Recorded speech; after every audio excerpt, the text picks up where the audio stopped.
Will Ryan Day let his playmakers get the ball here in this game against the Miami Hurricanes? Right, folks, it sure looked like he was holding his playmakers back in that game against Indiana. We had Jeremiah Smith lined up at the 5-yard line with single coverage, no safety, he didn't even take a chance to throw to the best receiver in that position. Single coverage, he didn't. They just ran the ball, and they didn't score. And that's where I wonder what Ryan Day has been holding back on with this offense inside the red zone and not letting the playmakers have opportunity. Most of the time, he throws the playmakers on the bench and brings in 3 and 4 tight end sets here.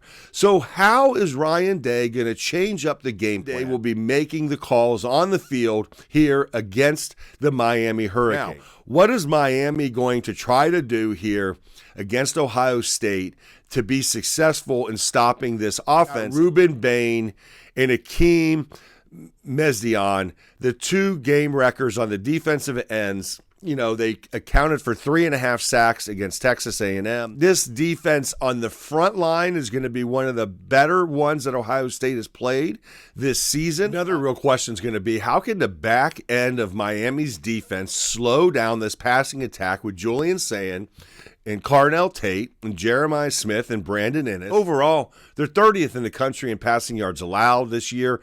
I really think that this could be a heyday if Ryan Day lets them open up this offense. We're going to see if Miami's front can get the pressure needed to make Julian Sayin get uncomfortable. When it comes to Miami having the football, obviously, Miami's offensive line is extremely, extremely good. But they haven't seen Curry on one side and Kenyatta Jackson on the other. And then we got Caden McDonald in the middle. Old McDonald had a farm, and he didn't let you run anywhere up the middle against this guy. I really think that Miami is going to have a very, very difficult time handling Ohio State's defensive front. And then the truth of the matter is, yes, it was windy last week, and Carson Beck didn't throw a lot down the field there at A&M. How well Carson Beck can play, this is going to be a much more controlled environment. Obviously, it's indoors, so he won't have to deal with the wind. Don't know that this is going to be an advantage for Carson Beck against Ohio State secondary.